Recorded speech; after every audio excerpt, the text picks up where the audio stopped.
WUFT's First at 5 addressing severe cuts for Gainesville leaders, how they plan to work through a condensed budget for the next fiscal year. The tropics are heating up, the areas of concern the UF weather team is keeping an eye on, and they're tracking the next round of showers for north central Florida. Plus, the Gators baseball fighting to get the finals of College World Series, the other team that they have to battle before the next pitch is thrown.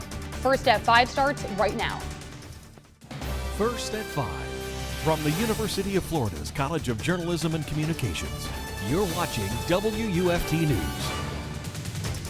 Gainesville, this story's for you. Gainesville Regional Utilities says it's been overpaying for years. Welcome to First at 5, I'm Bianca Smith. GRU says it's overpaid Gainesville by millions of dollars. City Commissioner Cynthia Curry presented a formula that she says challenges how much GRU can afford to pay. Budget cuts were the primary focus of the Gainesville City Commission meeting. In fiscal year 2023, the city had a 55.4% reduction, the lowest to date. 13 different departments reduced operating budgets. And for the first time in 16 years, RTS is increasing ticket prices by 50 cents. One of the biggest topics, GRU. Authority board members claim the utility overpaid the city's general fund $68 million over 6 years. City Commissioner Brian Eastman says Gainesville may have to go into reserves to pay the bill. In November, Gainesville will vote if GRU should be run by the state or city commissioners. Deputies in Marion County say they made a disturbing arrest in the beating and sexual assault of an elderly woman. Detectives have a 14-year-old in custody. Last week, we told you about the suspect who broke into the 91-year-old woman's home in Reddick. Investigators say it was Jesse Stone. They say through DNA evidence, they were able to identify him as the person responsible. During questioning, investigators say Stone admitted to breaking into the victim's home. He is currently in the custody of Department of Juvenile Justice.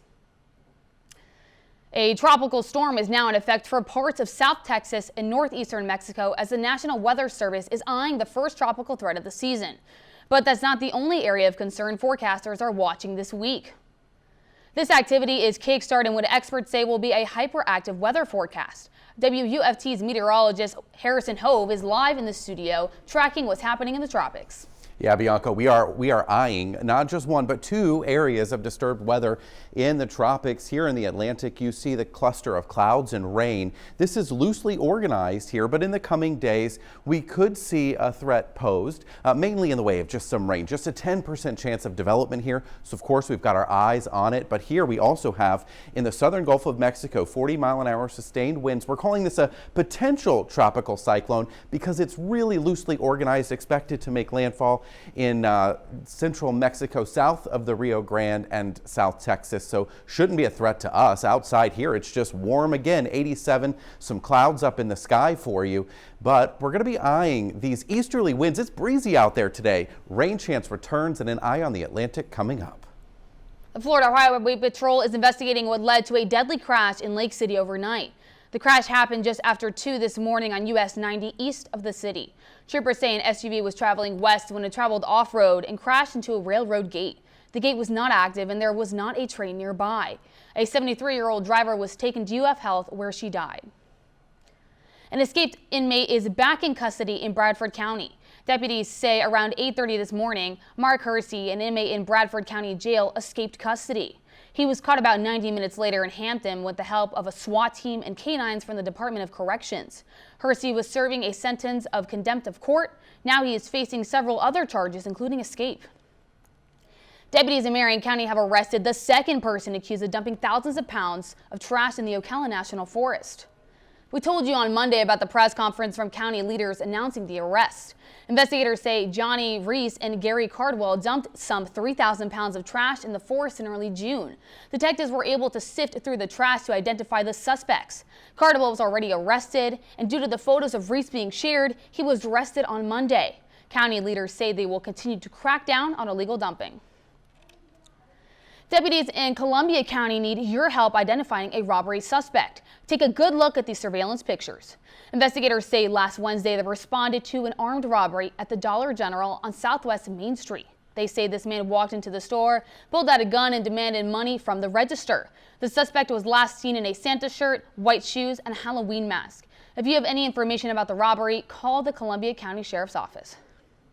Governor Ron DeSantis has received a final batch of 37 bills that passed during the 2024 legislative session.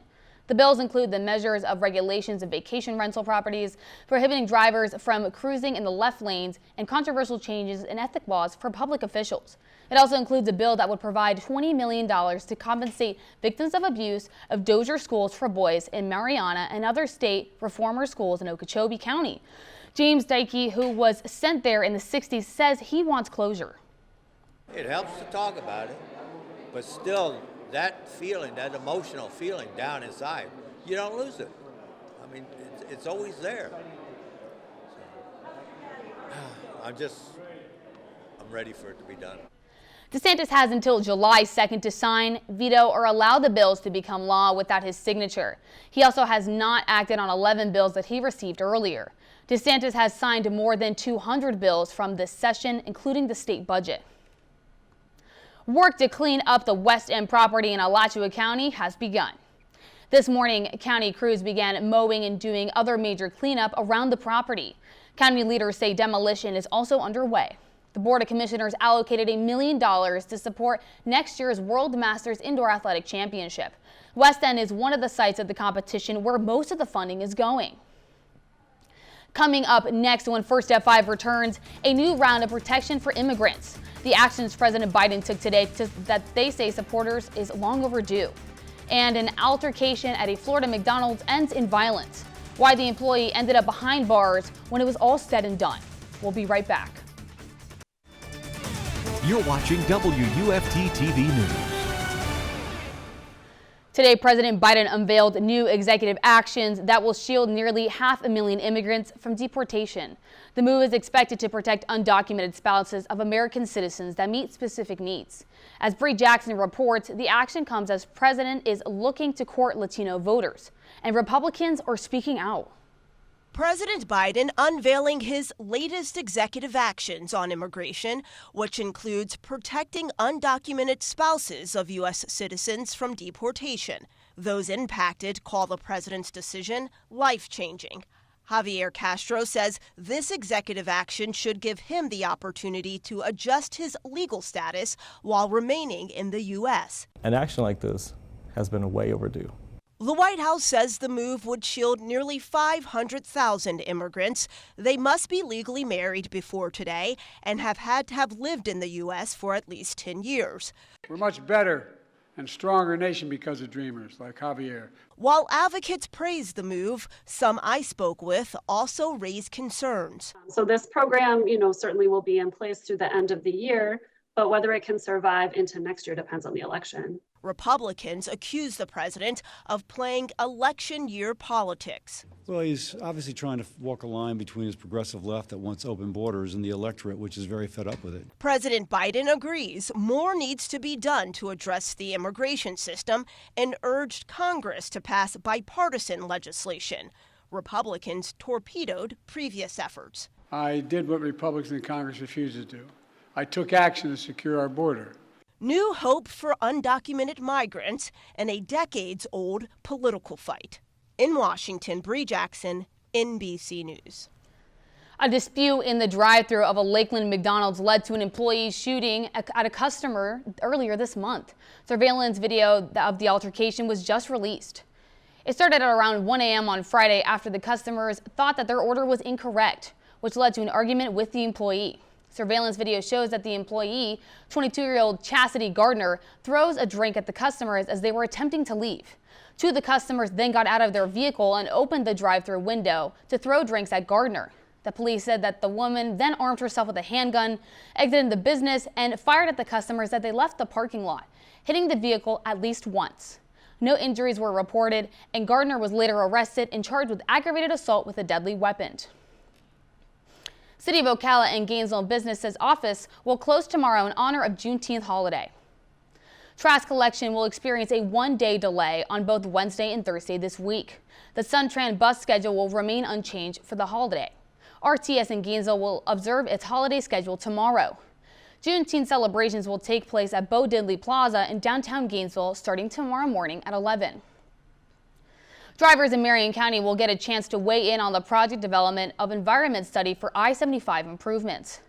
The Florida Department of Transportation seeks to make improvements from south of State Road 44 to State Road 200. Neighbors can attend a public hearing on the improvements next Wednesday at the Wildwood Community Center on Powell Road. If you can't attend in person, a virtual hearing is set for next Thursday.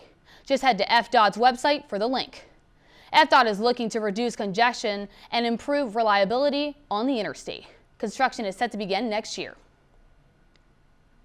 Look ahead at this weather forecast for you. It's that time of year, high temps and tropics. So we'll take a peek at both and look all the way into your weekend coming right up.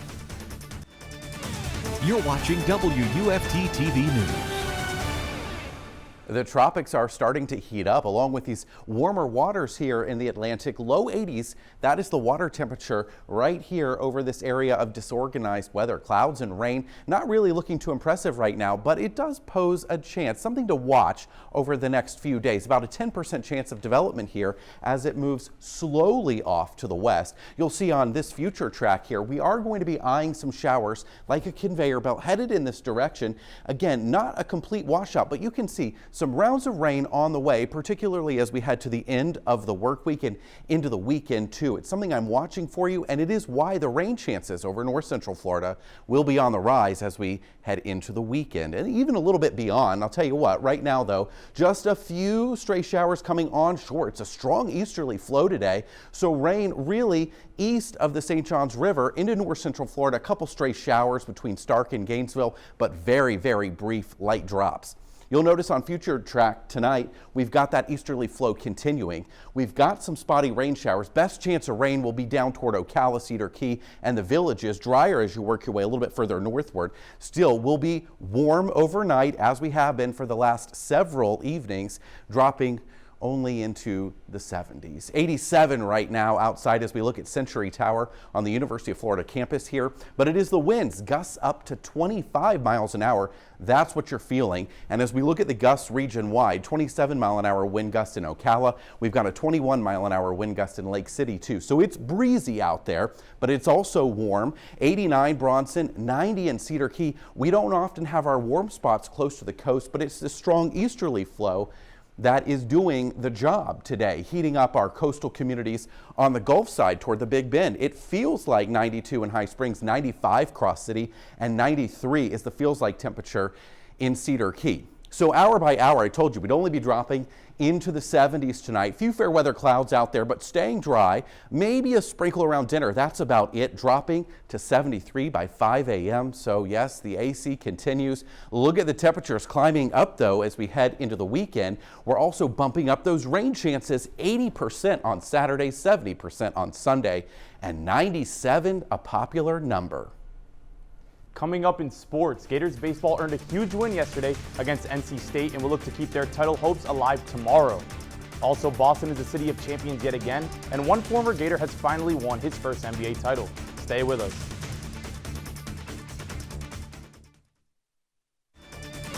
You're watching WUFT-TV News. Welcome to sports. I'm Daniel Haviv. Gators baseball survived their elimination game against NC State yesterday. WFT's Ben McLeish is in Omaha following the team's Cinderella run and what to expect tomorrow against Kentucky. The Gators aren't going home just yet. Florida defeated 10th-ranked NC State 5-4 yesterday to extend their season and earn a matchup with number 2 Kentucky. Two-way star Jack Caglione once again etched himself in the record books with a towering 3-run home run. But Caglione is more focused on winning games than setting records. It was a special moment for sure. But at the end of the day, I was too caught up in just trying to win. Just keep staying here and surviving and advancing. It marked his 34th home run of the season, breaking the single-season record he set last year. It was Caglione's 74th home run as a Gator, which tied the school record set by Matt Laporta in 2007. Relief pitcher Brandon Neely closed the door on NC State in the final 3 innings, allowing Florida to cling to its 1-run lead and fend off elimination. Neely stressed that he relies on his teammates in big moments. It really comes down to team effort. Everyone stepping together, stepping up this postseason, and me knowing I have one of the best defenses behind me. Following their loss to third-ranked Texas A&M on Saturday, the Gators needed to win 4 consecutive games to advance to the College World Series Finals. With 1 win under their belts, the Gators need to win 3 games in 3 days to avoid elimination. But the Gators have had their backs against the wall for over a month. Just ask Florida head coach Kevin O'Sullivan. When you look back at it, to have to go on the road and win 2 out of 3 at Georgia, that's where it started.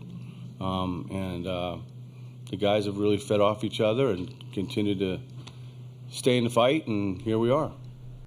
That was Ben McLeish reporting. Due to impending weather conditions, Florida's matchup against Kentucky has been moved to tomorrow at 11 a.m. Eastern Time, and we will have a full recap of their doubleheader on WUFT.org.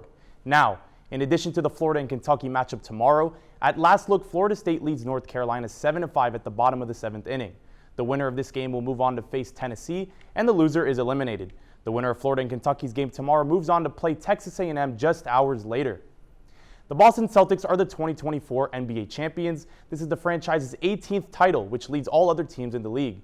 And former Gator and now NBA champion Al Horford has won his first title at the age of 38 and after 17 seasons in the league.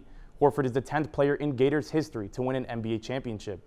He is now the 3rd player, along with Corey Brewer and Maurice Spates, to win an NBA and NCAA title. In his college playing days, Al won back-to-back NCAA championships with Florida in 2006 and 2007. And one final note, 3 Gators are competing at the U.S. Olympic diving trials. Connor Gessing, Peyton Donald, and Casey Greenberg will represent Florida today and throughout the week. And I just love to see some Gators in the Olympics. That's all I want to say. Yeah, and that's not including the full list of other Gators who have already qualified. Well, it's always fun to cheer for hometown heroes when they take the world stage. So we look forward to that, hopefully some medals too. In the near term, though, the weather for you, it is hot again. That's often what we say during this time of year. 91 in Cross City, though. 87 Gainesville, 86 in Ocala. Maybe a stray sprinkle south of Gainesville tonight. Best chance in Marion and Sumter counties. And we've got temperatures falling into the lower 70s by the time we do it all again tomorrow. A few fair weather clouds out there. Here's your 7-day forecast. We are looking for the temperatures to bump back up. Friday at 94, 97 on Saturday and Sunday, Monday, Tuesday as well. You'll also notice the disturbance in the Atlantic Ocean could throw some showers and thunderstorms our way at an increased chance of about 80%. Friday, Saturday, still elevated on Sunday and Monday, so keep that umbrella handy. It is that time of year, that is for certain. Thanks for joining us. We're back here Thursday for another edition of First at 5, but your North Central Florida news is always on at WUFT.org and all of our social media platforms. Have a good night.